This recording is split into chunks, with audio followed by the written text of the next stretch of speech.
Ubikurije Noel Nziza. Noel Nziza ndo wa mbere babikwifurije. Wa mbere ndakufije nane. Nanje nababikwifurije Noel Nziza. Ndahwera mandapfa. Ndahwera mama ndapfa. Kozako ntihagira icutinya. Nyarutsa go. Nyarutsa go. Mbera Yesu gambere. BTV Burundi presents B News.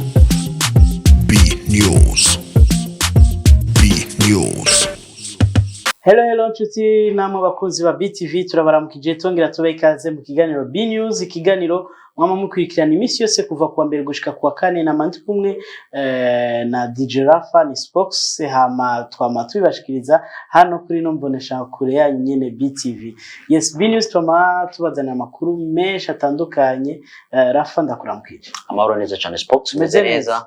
Noel Nziza ndo wa mbere babikwifurije. Noel Berigari. Noel na masama ke.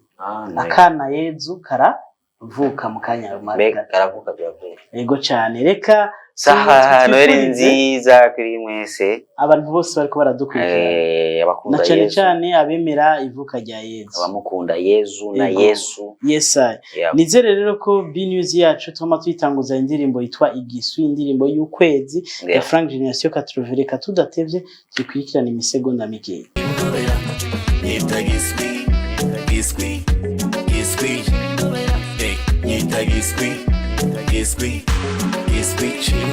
Nyuma rero yaho nkuko turi no mu ndwi ya Noel, twashimye kubashikiriza akarimbo kitwa Noel Nziza ko muri yitwa Abendu wayo. Sakarimbo gashasha ariko nakarimbo kamaze imyaka irenga 2. Ego ariko nakarimbo nyene karimbo ribino bihe. Tugakurikirana gatoya. Nziza umukiza yatuvukiye umukiza yatuvukiye yabukiye Betelehemu isenga gibuye yabukiye Betelehemu. Baya Noel Nziza ndibaza mwese muze kugira Noel Nziza. Ni indirimbo yindi duhereye ko ya mbere, ni indirimbo yitwa Mpindura muri yitwa Astel Big. Yes. Reka nawe nyene tushobore gukurikirana kano karimbo kiwe. Mpinduka nagiza abagenzi babi mashora mu bibi zigaye nicuza jabari wewe umindura. Indirimbo dufise ni indirimbo yitwa Asante, hajya ni yande Rafa? Ni ya Teofile ari kumwe na Elise. Indirimbo ya gospel tuyikurikirane ibahimbare canke ibahezagire muri bino bihe vya Noel. Asante Yesu, asante Baba, sijui nikufananishe na nani Bwana. Inyuma ya Asante Spox turakira mutumire wacu wa mbere ariwe sundi yitwa Pilov muri review ya Mukari ya Muntara ya Makamba. Ubuheruka twaramwakiriye muri Friday Light Show atuzana indirimbo yitwa Go, ari kumwe na Pilov, ari kumwe na Shani Queen. Uno munsi atuzana indirimbo yitwa Gimme That. Ya Gimme That kurikirane Go hama tuce tumwakira. Go nyarutsa go nyaragasa go genda singi kugeneye. Mbere muri kino ganiro cha B News no munsi n'umutumire yitwa Pilov. Ni jambere tumakira muri B News ariko si jambere muri BTV. Uweruka tuwamakire muri Friday Light Show. Karibu cyane Pilov. Merci sa. Umeze neza? Gondashi. Urashaka kuramutsa abakunzi bawe wikora mu gahogo cyane dore ku ndirimbo Go. Yeah. Go. Mina sema go. Fatu twawe go. Nyarutsa go. Nyarutsa go. Nyaragasa go. Genda singi kukeneye. Yes, ni indirimbo yiwe twatanguje nga mu kiganiro ca Friday Show. So umeze neza Pilov? Indirimbo Go ubona yagushikanye hehe? Ubwira ukorara aba feedback nuko abantu bayakiriye. abantu bayakiriye neza. So ilinivusha sehemu, nilifanya nikasogea, kwa hiyo nimepiga hatua kubwa. Tuliona ulipata hata na madili za mashow kutokana na ile nyimbo. Kabisa. Show ya kwanza ilikuwa ni kule World Beach. Show ya basketball. Na pili tuliona makava kama utakuwa na show pale 24. 25. Itakuwa wapi? Okay. Kwa show ya Alikiba. Okay. Yes, leo umetuletea nyimbo inaitwa Give Me That. Give Me That. Kwa umeitoa lini? Give Me That nina kama wiki moja. Kama siku 6. Siku 6 hivi nyuma ndo nimetoa. Kwa nini Give Me That? So Give Me That ni nyimbo fulani, nyimbo ya upendo, nyimbo nzuri ambayo inawasaulisha watu ambao wako katika relationship, ambao wapo katika mahusiano, kama wanaumia, ni nyimbo fulani ya furaha ambayo inakufanya uenjoy.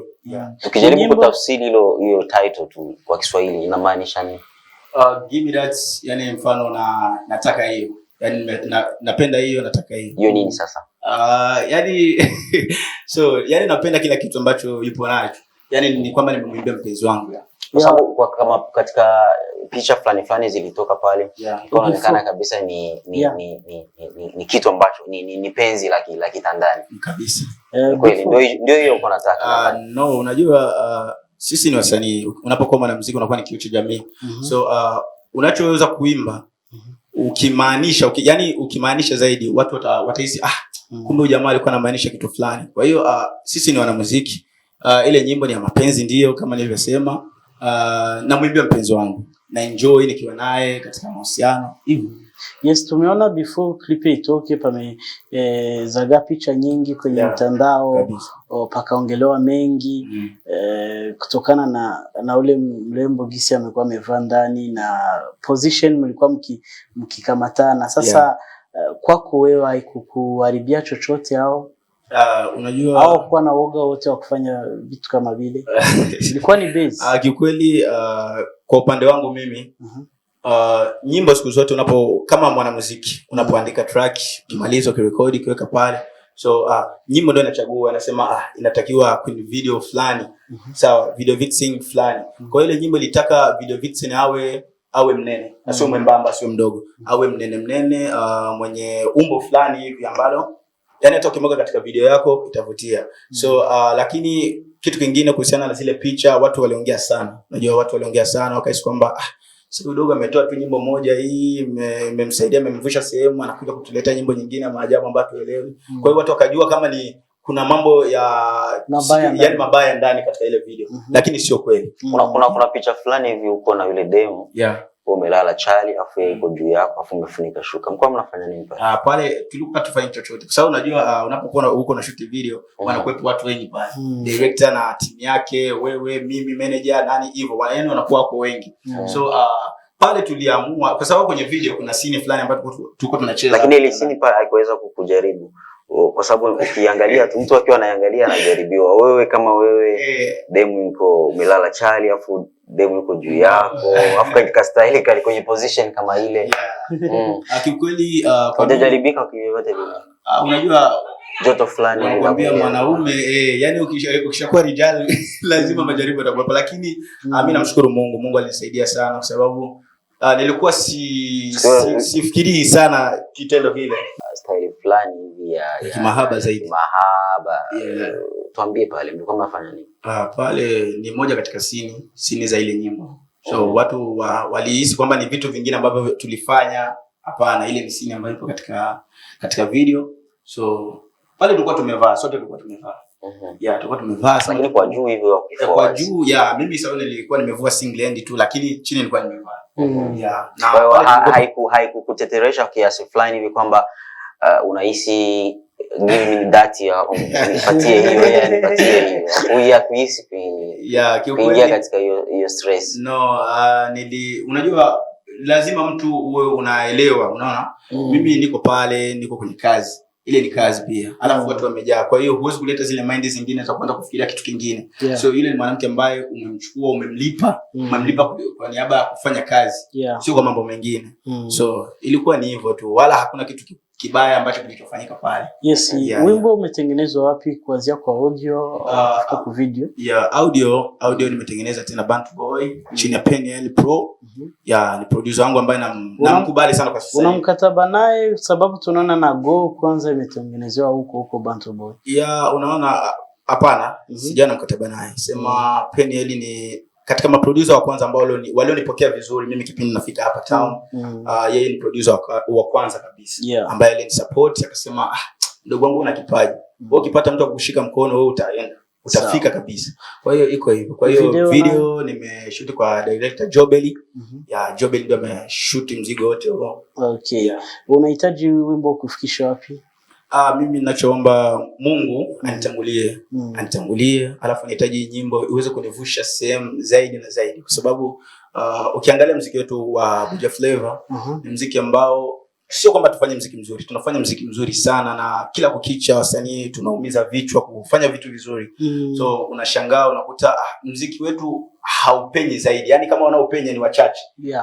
Kama Natasha, my sister.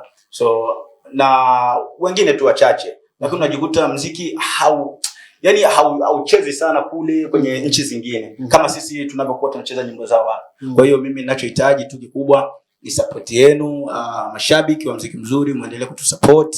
So mimi nina fikra nyingi sana. Na fikra kubwa ya kufikisha muziki wa Buja Flavor mbali sana. Labda kwa kumalizia wimbo ndio huo hapo watu wameshauona. Give me that. Bado mna management yako inaitwaje ile cash nini? MT Money Team. MT Money Team. Bado mko nayo mpaka sasa hivi bado niko nayo. Nadhani hata kipindi nilikuja kuachia Go niliwaahidi nikamwambia ndani ya mwezi mmoja wa kufuata lazima kazi nyingine itatoka. So kiukweli tumejipanga. Tumshukuru sana na labda social network zako ni zile Instagram, Facebook na Twitter pamoja na inaitwa P Love Official. Unanipata katika social network zote. Asante sana. Nashukuru sana. Give me that. I like that. Give me that. I like that. Baby give me that. I like that. P Love tubane dukwirira turimbo tukiri dushasha arakarimbo kitwa Umurundi kazi ka Troupe Amagaba na karirimbo wakashizwe abona ku mugaragaro hariya Igitega kuri Miss Ngoma na karimbo kabonekamwe amasanamu y'aba Miss bose bari hariya muri Miss Ngoma. Reka tugakurikirana karimbo ka Troupe Amagaba ubona ko benshi bagashima. Turabonye na Twitter ya Ambassadeur Winyamitwe agahamagara abantu kuja kukara bavuga ati uyu mugwi urarenze. Sure tukabereke muri B News.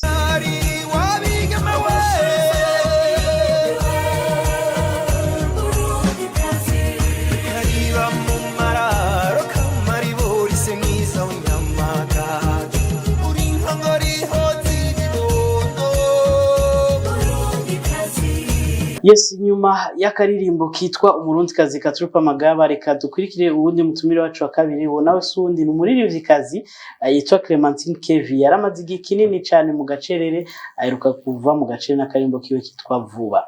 Yamenyekanye cyane ku turirimbo kumbure hari ako yari kumwe na Chris Busy, hari utwo yaririmbanye na Sadbi akarimbo kitwa Urangia Bebe akiri muri Empire Avenue. Yego no musi rero yatuzanye akarimbo kitwa Vuba gafise n'amasanamu.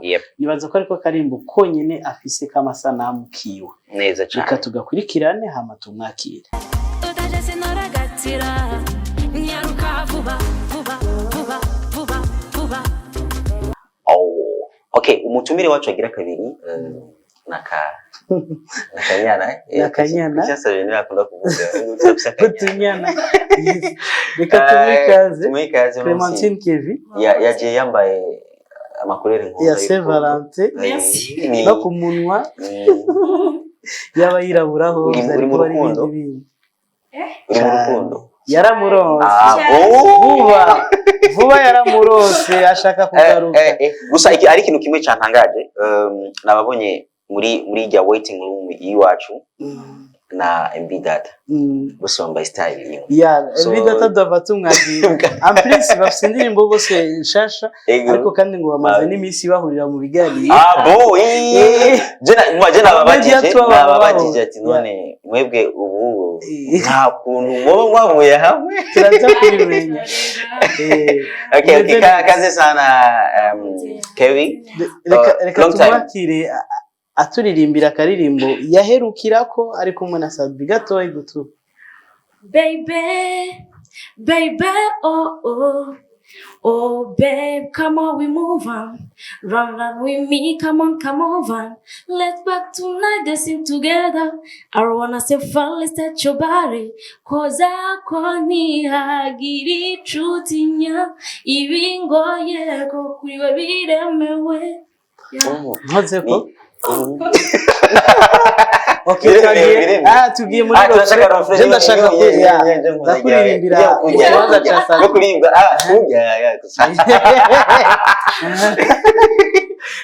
Urange baby. Ndakujya. Yes sir. Ariko turashaka kumenya iyo terme kubera ko bariko baraturabasha bo je nditabira umva nta muntu yanka kujya je nkunda kujya nico gituma mvyibusha. Ariko turashaka nawe nyene turashaka tusigurire uko kwisabira kuribwa nukwa igikoko nyene kikuje. So no apana igikoko ufite inariko ndambwira uranja mu mutima. Mu mutima mu mutima uranja mu mutima urambabaza cyane ndakujya cyane. Donc yarakugora gushika bikakujya ku mutima ngira abariko baradushyura ariko reka kumbure uyu n'umuco ku bantu bariko baradukwirikira. N'umuco kuko ariho terme ya mbere yaje. Okay, none je nishuye ndakujya none je ndakujya ku mutima sinze sinoja mu bakujya none uvyemera rero ku mujyo ku mutima. Oya apana ku mutima navyo nemeye. None shaka kujya he? Oya umutwe he? Arenzi ko ari nka ice cream cyane. Oya. So ni Clementine yoratubwira coming soon. Hanyuma kubera iki coming soon zitabonetse ico gihe twaguma turaba kuri page yawe uguma utubwira bishasha hari hasigaye iki ariko ndavyitondera cyane hari ibintu bikeye byari bibuze kugira ibintu bimeze neza cyane ariko nacenda nakemuye namaze gukora bien ndabashikiriza. Mbe Clementine aracari muri Empire? Oya navuye kera. Wavuye gute?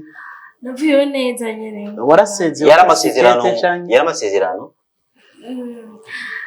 amasezerano yaragize expire. Oya. Warasezeye mbe ni kubwiza hemvo? Kuvayo ntiwakora njire byagenze gute? Warabikunze naho nyene? Narabikunze naho nyene. No kuvayo urabikunda? Okay. Ariko ntiwagiye wacuje mu gacerere ntubona ko ari ikintu watakaje?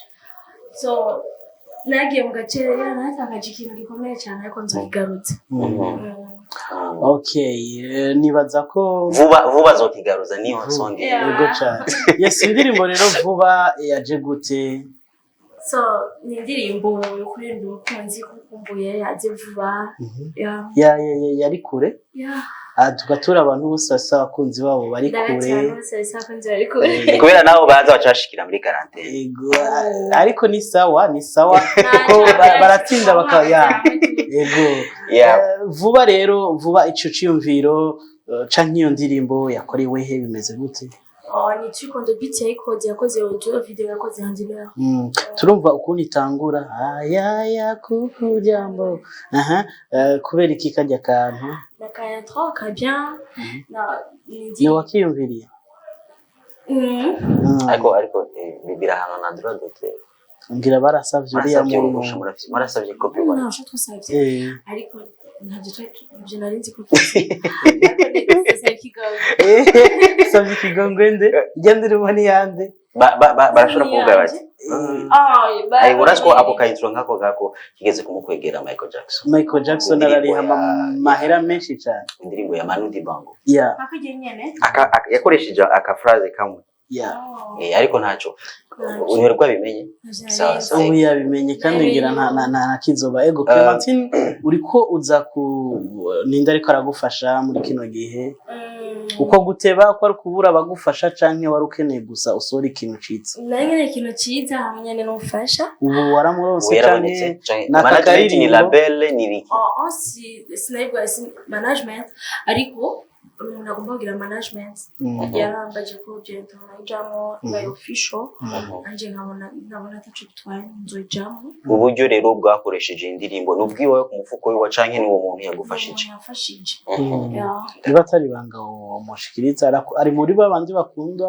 gushimirwa canke bakunda gushimirwa badakunda kuvugwa yobyana na kimwe mu muvuge kuko yarakoze igikorwa kinini yitwa JJ Desire ego vuba rero vuba ngiyo yashitse wabonye abantu bayakiriye gute iramaze insomene neza bakeneza magreke amajis na karaduga sinzi ko bitabashikiriye ako meze neza wibaza ko amaviews ataduga kubera iki cyane kubera batarakumenyera long time utaboneka uvuga bakeyi bwira abakunzi bariko baraturaba muri kano kanya imbuga ukoresha kugira baje kubu nyene barabe yani YouTube Clementine KV hose mto Clementine KV bandika vuba baca bayibona iciza vuba by Clementine KV ego cyane ni indirimbo shasha Clementine KV yaje atuzaniye yari umwe nawe nyene mu batumire dufise uno munsi kumbure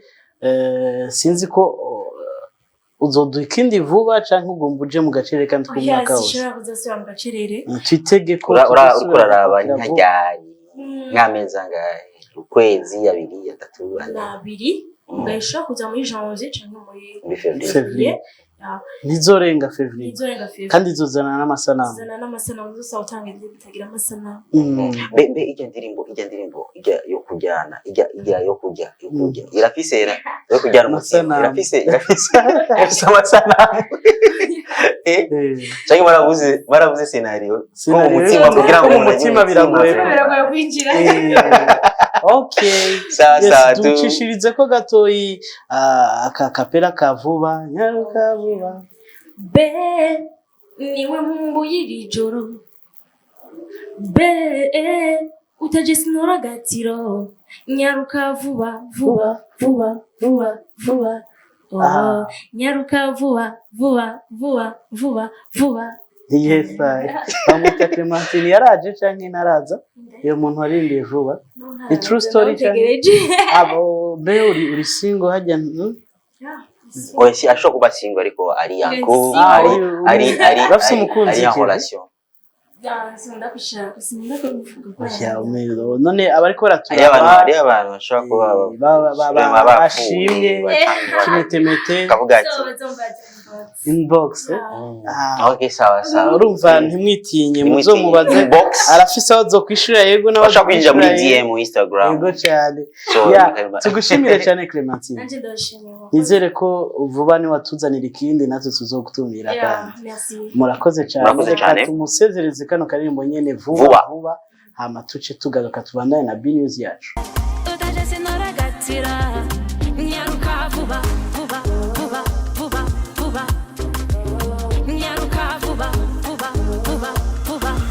inyuma ya Clementine KV muvise vyinshi na cyane ku rugendo rwe rw'umuziki aho atubwira yuko umwakuza agiye gukora ibikorwa kandi ibikorwa bifise n'amasanamu reka dukurikirane kandi karirimbo kitwegeza muri indi yitwa Mr Joker umwe mu baririmbyi akiri muto ariko arafata inzira na cyane muri ino carrière musicale so reka tukurikirane karirimbo kitwegeza hanyuma turabandanya twakira abaririmbyi batuzanye uturirimbo dushasha hariho umuririmbyi swe MB Data atuzana akarimbo kitwa Mawe ni nyuma y'uturirimbo yaririmbye izo ni Bia ndahwera cyo twereka kumwakira kuri bucece Nyegeruri pose tutambe kwaje uwanje ingo bucece Nyegeruri pose tutambe kwaje uwanje ingo bucece wacu dufise no munsi ni Mr Kimata Rumata anaitwa MV Data kaze n'umuntu muto ariko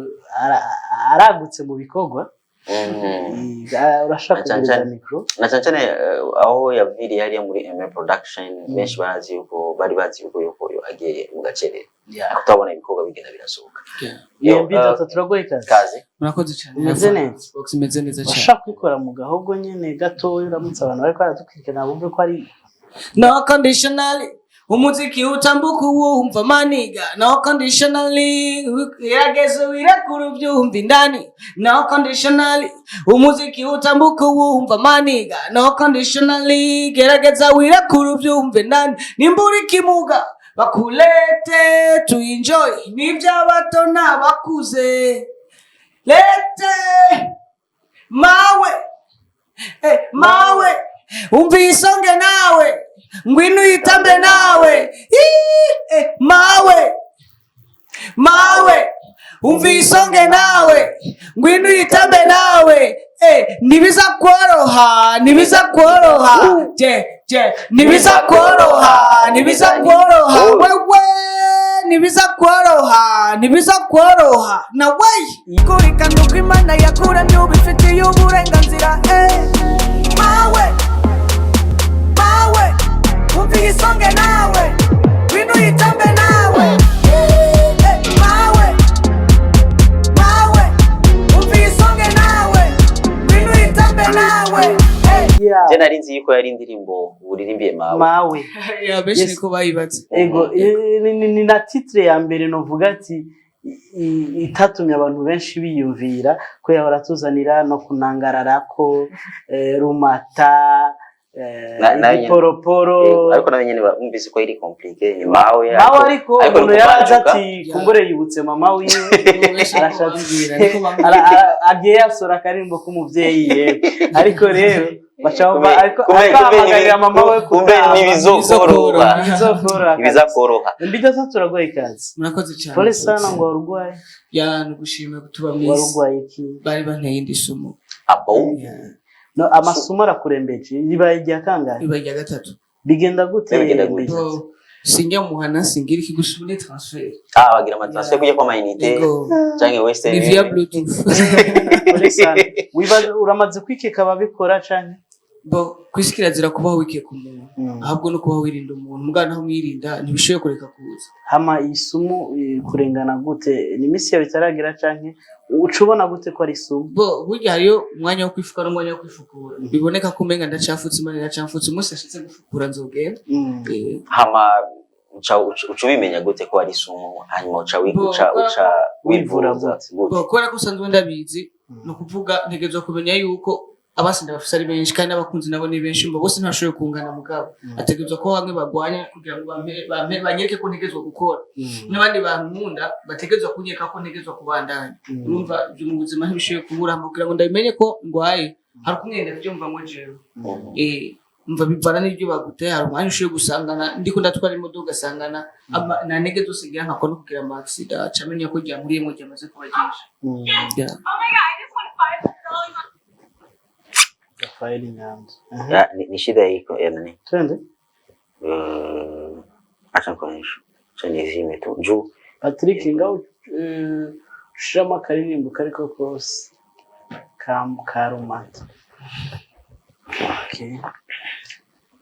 Ya, pole sana kabisa, ariko nizere ko Imana ikikurinda nkuko wabivuze nyene. Ya, meze neza. Meze neza. Yes, twaheruka kwakira muri Federecho yari indirimbo. Ndahwera. Ntabwo yari indirimbo ndahwera. Yari izo bibia. Hapana, nayo nyene siyo. Okay, yari Bucece. Niyo twaheruka kukwakira ko izo ni bia nta masanamu yagize ndahwera naho nitwarose amahirwe yo kukwakira.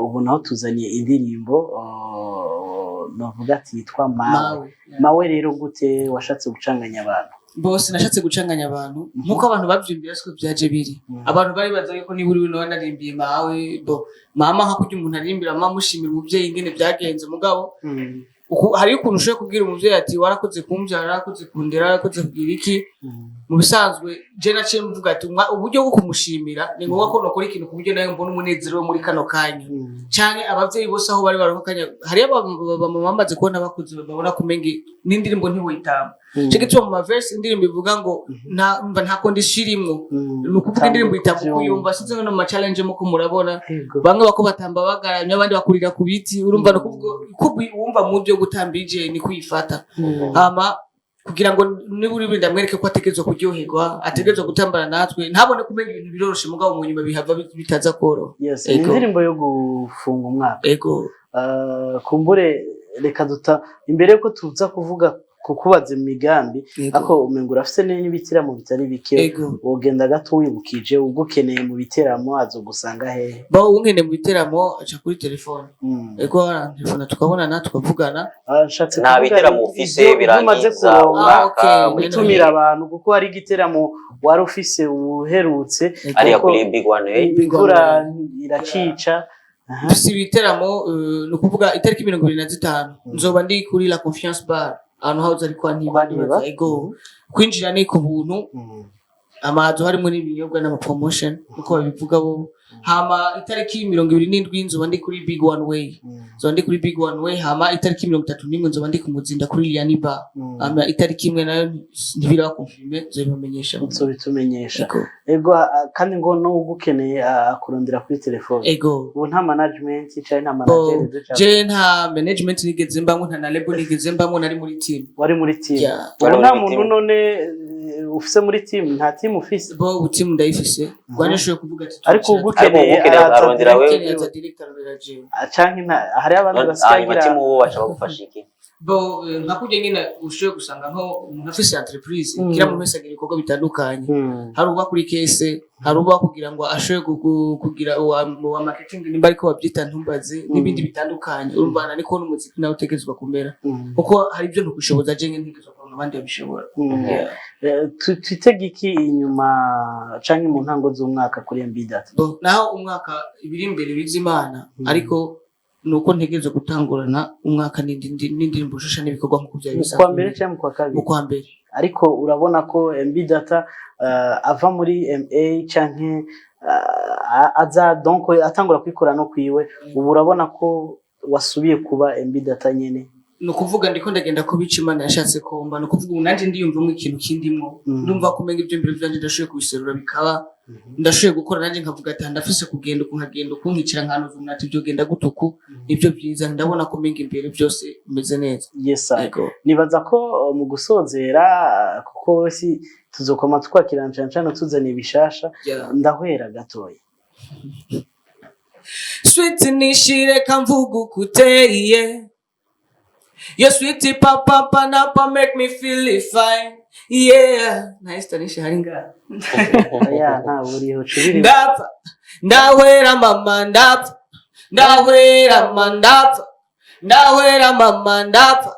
ndahwera na way yes ni indirimbo ndahwera canke ndapfa ya DJ Cento hajya kujya mu mwakoranye gute turashaka gutahura kuko ni DJ Cento featuring MBData hamwe na Estanisha indirimbo ikacija kuri channel yiwawe ya uko tuba twavuganye nibanga ryo ari mu bantu babiri isije umuntu ategezwa kuvugira kumburesha kurumva nibanga ryo kuvugana n'abantu bakene ko dukora ico gikorwa ariko twarabibonye kumbure no kubandi byarashika kwa DJ Pole ariko indirimbo ikacija kuri channel yiwe ibyo biravana no kugena bigeze mugabo DJ Cento yavuga ati sushoye gufata indirimbo ndashe kuri channel yanje ico nipfuza no gupushinga music ndundi okay murakoze cyane MBData sinzi ko hari ubutumwa uvuga ati sinova ntatanze ubutumwa nova ntatanze gusa hari ikintu cyambere namba nibutsa abantu buri gihe nihakagira umuntu acintega umuntu wari we wese mu by'ukuri ukabona ari ibintu by'ukuri urabibandanya kuko umuntu si Imana kandi ibyo urimo no musi ukabona birimo intambara umenye yuko ejo ariko kazoza kawe keza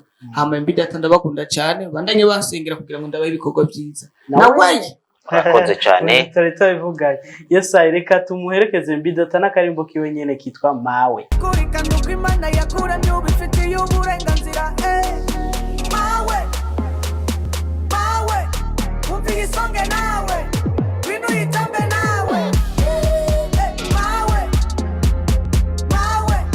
umvira isonge nawe bino yitambe nawe ya MBData Mr. Rumata Mr. Mawe Okay, reka tubandanye n'akandi karirimbo n'akarimbo kitwa Wayo, umuririmbyi yitwa Madiba the Classic.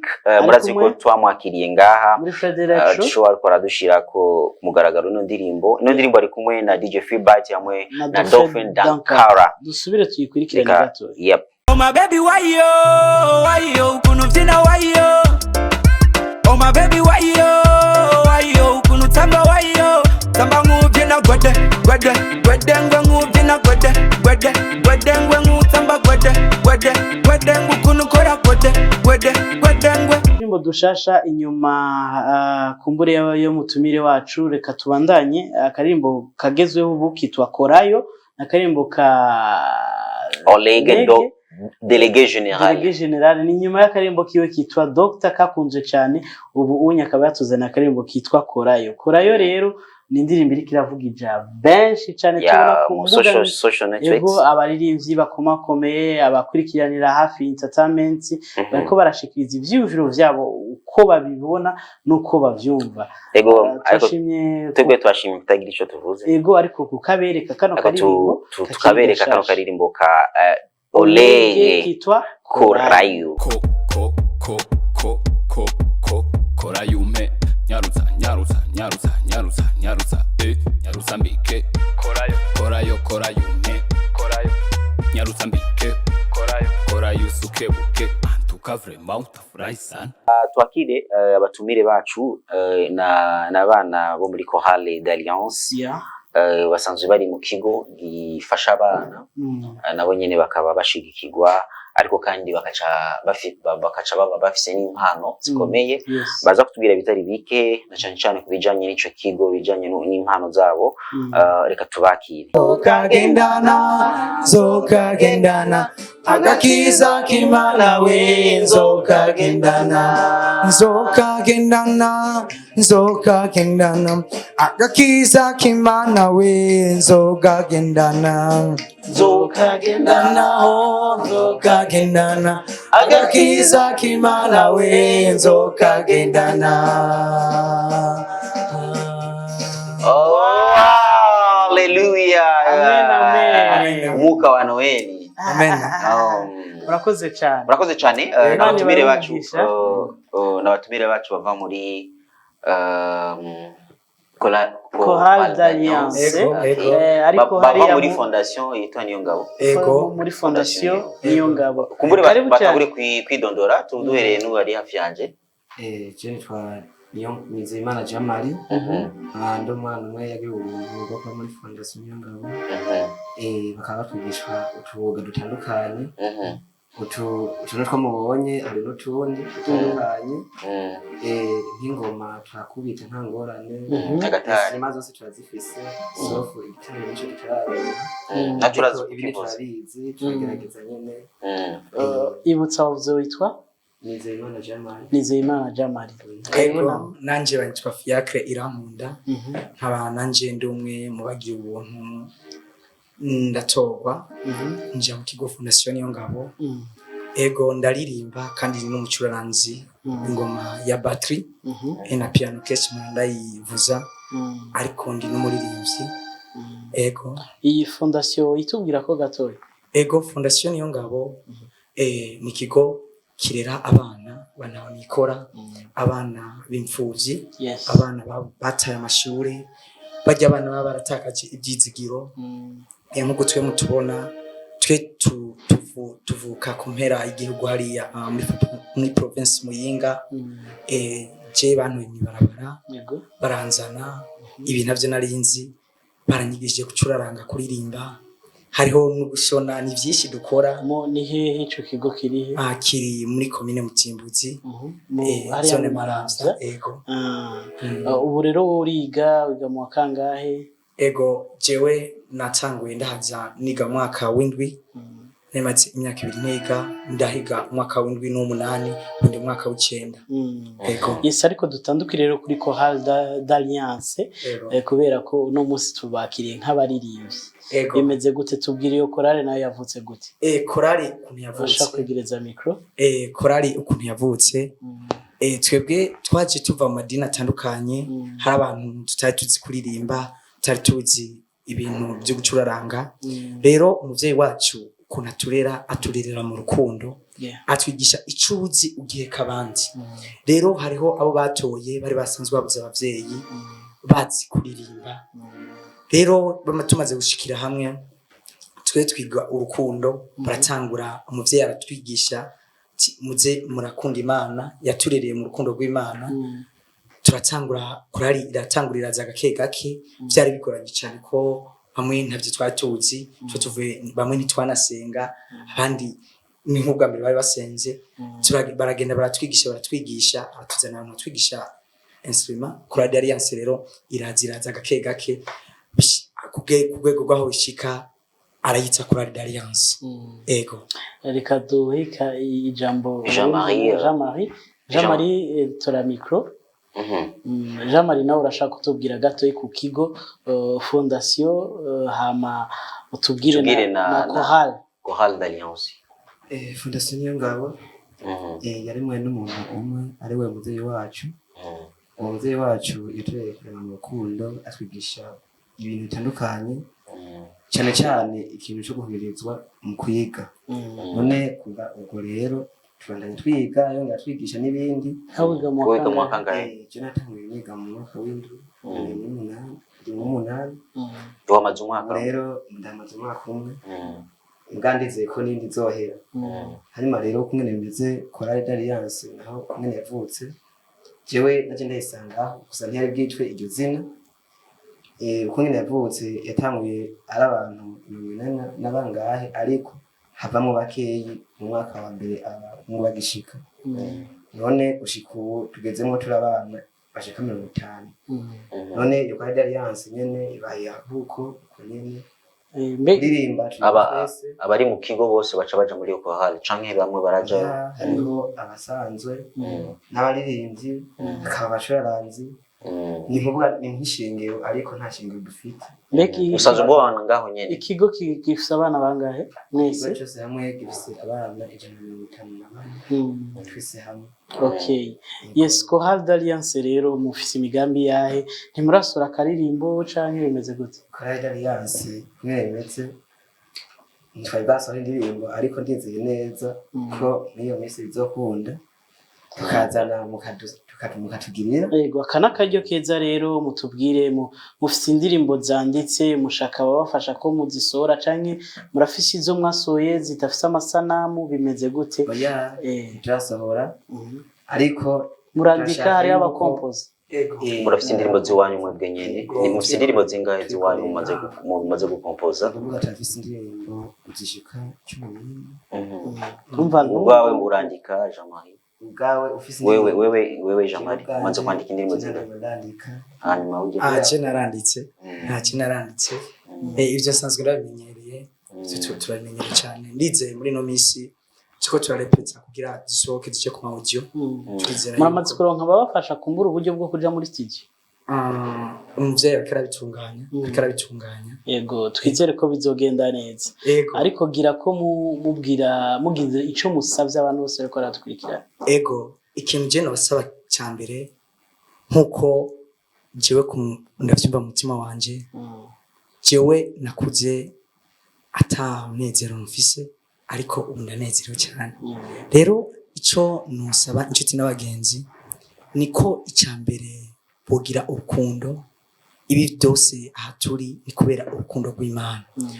urukundo rw'Imana rwagiye ruca mu bantu ruradushikako natwe umuvyeyi aratwumvira ko adufasha adusubiza ku mashuri rero nawe muntu uri kurikirana kino kiganiro ndagusavye ugire urukundo ubabare mwene wanyu ujya ubonamye barabara canke ahandi hantu ujya n'ingingo yawe nkuko ijambo ry'Imana ritubwira ego ico nusaba nuko mugira urukundo kuko umuvyeyi wacu ni nayo ngabire yatubwiye iruta izindi hanyuma nico nusaba inshuti n'abagenzi Jean Marie nawe gira ico usavye hama muce mutugirira kandi karirimbo kanyuma dusezere abantu bose bariko baratwikira ego naje ico nusaba umuntu wese ariko akurikira ikiganiro nkiki cyo numusaba icyambere vraiment n'urukundo kuko Imana ivuga ngo dukunde bagenzi bacu nkukurusha uko twikunda mugabo ikintu cyo kibabaje nuko usanga umuntu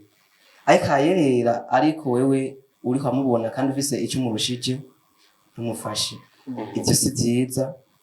Imana ivuga ngo dukundane kandi nawe nitabikora bizokubera icyaha. Ikindi naco Imana ikavuga ngo genda ubwire umunyakibi ko utazobura gupfa, ariko nutabimubwira amaraso yiwe azoguharurwako. Ijambo ry'Imana ko bivuga.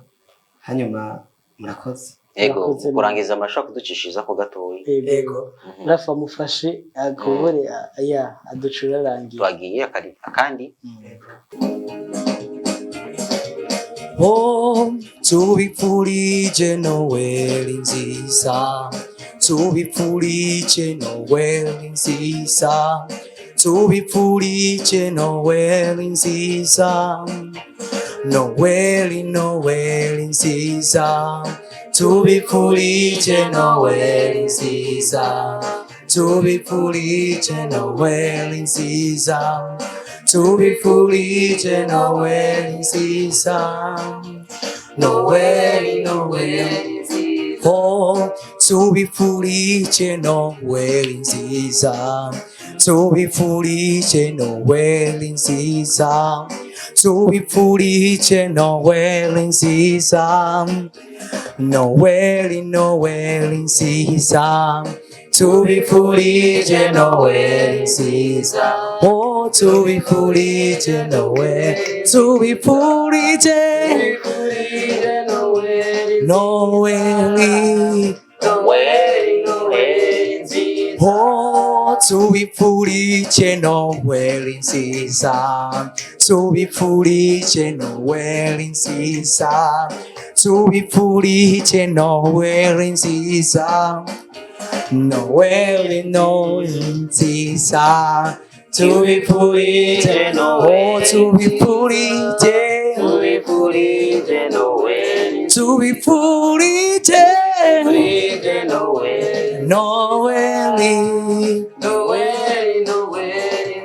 oh, tubipfurije Noel nziza, tubipfurije Noel nziza, tubipfurije Noel nziza, Noel nziza, tubipfurije Noel nziza, tubipfurije Noel nziza, tubipfurije Noel nziza, Noel nziza. Wow, Noel nziza.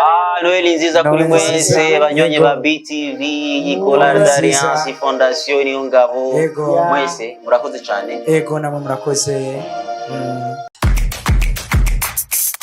Hello, amakuru yanyu mwese mmeze neza. Nitwa Rafael Nyandwi canke DJ Rafa, nsanzwe n'umukozi wo ngaha kuri BTV mu biganiro bitandukanye, ikiganiro cha Friday Light Show amwe n'ikiganiro cha B News twama tubashikiriza na mugenzi wanje Spokes, jewe amwe n'abarongoye kino kiganiro cha B News na Friday Light Show. Turabifurije Noel nziza n'umwaka mushasha wa 2021. Ciao. Ubwo nyuma yo batumire Rafa, reka tubandanye gato ino turimbo tukiri dushasha. Arakarimbo kitwa Nofa ka Double J kumwe na Kiriku. Nakarimbo nako nyine kagiye abona haraheze imisi 2 aho tubona ko nakaririmbo kariko kakigwa neza n'abantu batandukanye neza, kabonekamwe abantu batandukanye ba Amerike uwo deruka kwakira ngaha bamwita Carton, karabonye Michael Sengazi n'abandi ba acteur batandukanye. Indirimbo ngo no kwishinga nopfa, sinzi ko na Rafa unyishinze wopfa canke wokira, jewe unyishinze wotunga. Ego vrema wewe uri manager unyishinze no hit unyishinze wotunga nogira n'ama6 menshi cyane. Indirimbo yitwa Nopfa ya Double J na Kiriku, reka tuyikurikirane.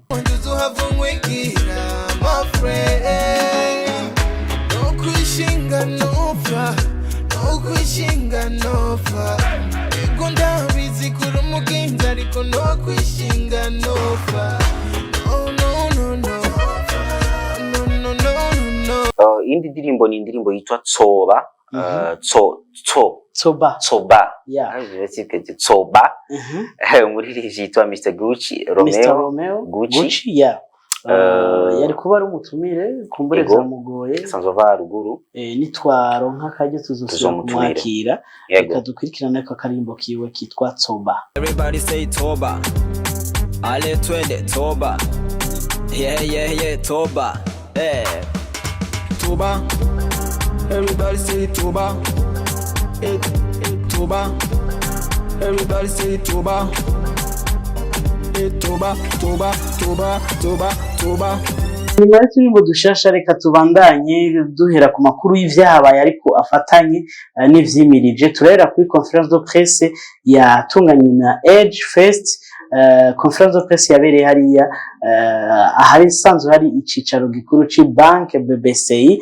Rafa urazi ko twari twayishikiye twese abo muri BTV. Ni conference de presse bariko baratwereka abatumire abashitsi bazoza guteramisha azo bari kuri uwa kane no kwa gatanu hariya kuri Eglise du Rocher. Byari bimeze neza rero nkuko mubibona.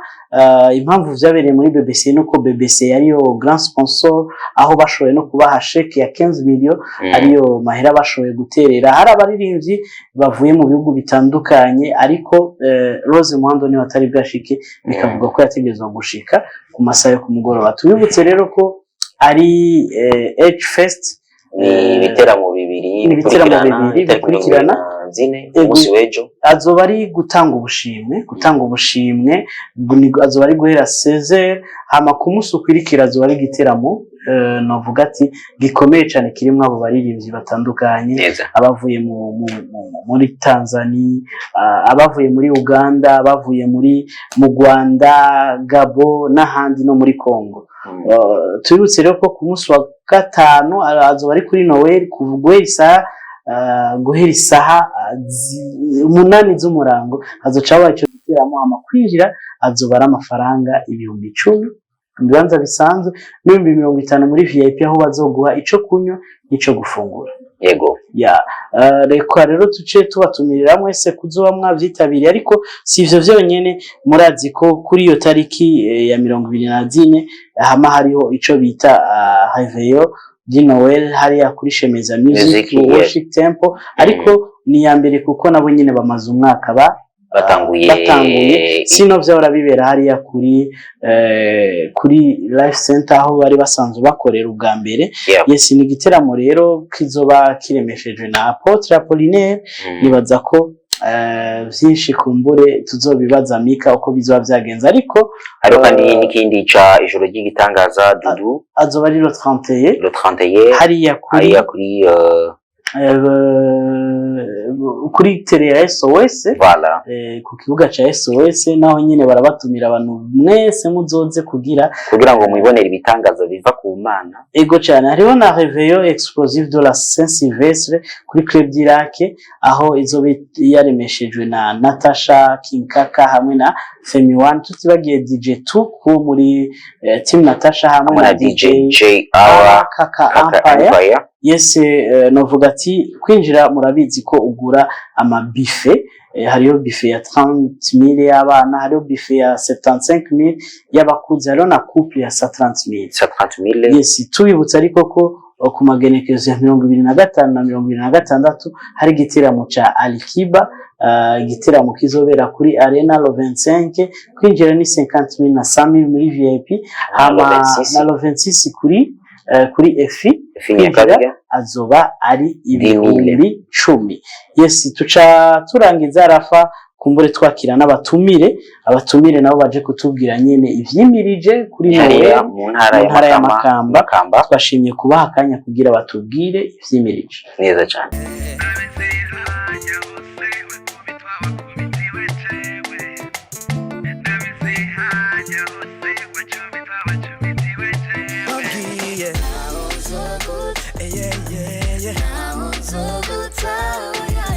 cyane undi mutumire dufise muri B News yacu nuje kutubwira ibizoba hariya mu ntara ya Makamba. Murazi ko December ari umwaka kuba ari ukwezi kubamwe ibintu byinshi biteramo byinshi cyane. Rero tumaze bisi tubabwira ibibera mu gisagara Rafa sivyo. Yes. Twagize amahirwe yo kwakira uje kutubwira ibibera hagati mu gihugu. Reka tumwakire, karibu cyane. Murakoze cyane. Mumeze neza? Niko turashimye.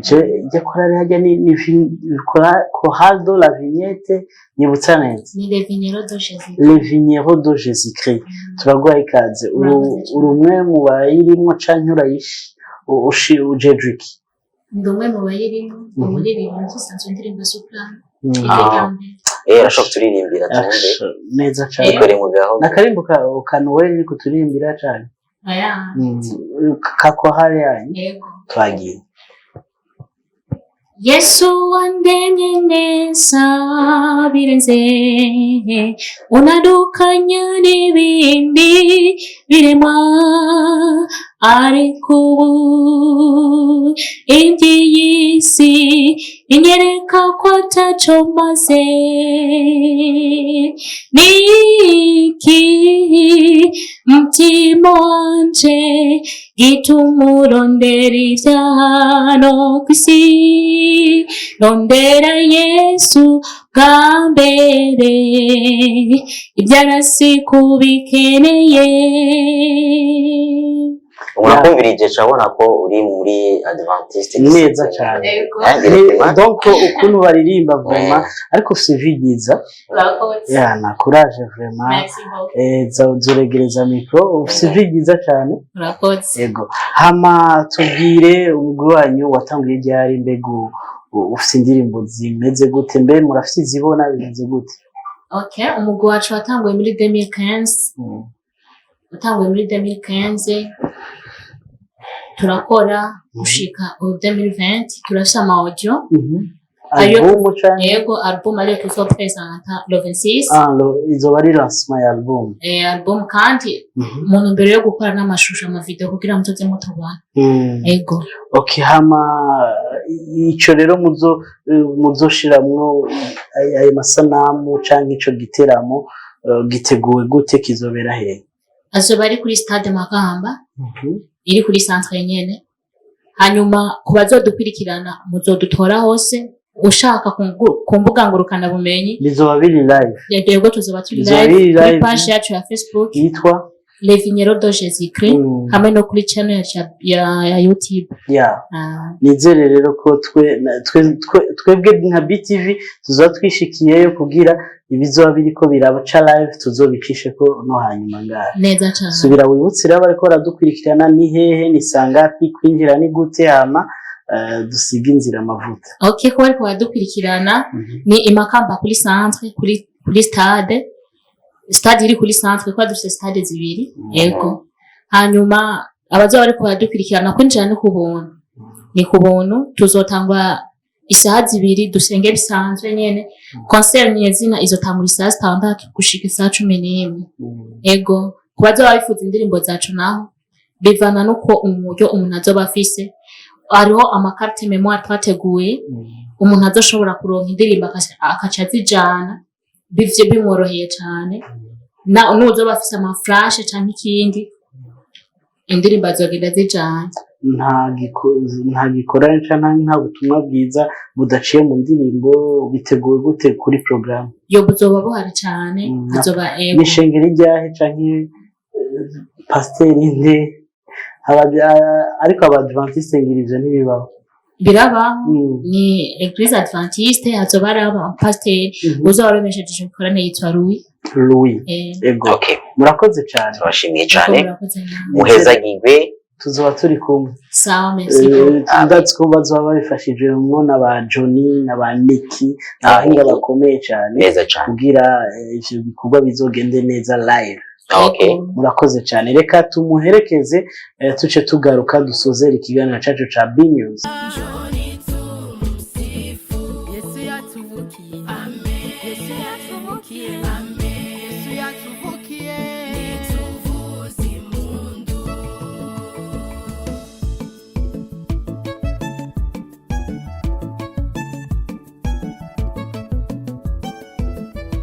Turashimiye rero abantu bose badukurikiranye ni kuri iyo interview dukoranye n'uyu mutumira avuye hariya mu ntara y'Amakamba aje kubatumirira kuzoba muriko murabashigikira mu ishira habona rya album yabo yego nibaza ko tuzobikurikirana live nkuko babitubwiye natwe tuzogaruka tubabwire uko bizoba vyagenze. Dushimire rero abantu bose badukurikiranye tutibagiye wamadukorera nk'amakava ubona wose uwundi bamwita Jean-Luc Joshua vuba ariko aradukorera n'amakalendriye. Nibaza ko abakunzi bacu ba mbere tuzobaha amakalendriye ya BTV muzosanga ko abakozi bose bo kuri BTV. Ariko kandi dushimire Boris yabanye natwe kuva mu ntango za kino kiganiro gushika mu mpera. Dushimira na Pick and Pro mu director wacu wa B News hama nawe rafanda kushimira tukushimira nawe sports nongere ndakwifurize Noel Nziza ndakwifurije umwaka mushasha wa mbere ndakwifurije nanje nabaye wa mbere ndakwifurije Noel Nziza murakoze cyane Rafa nawe ubutaha ciao. BTV Burundi presents B News.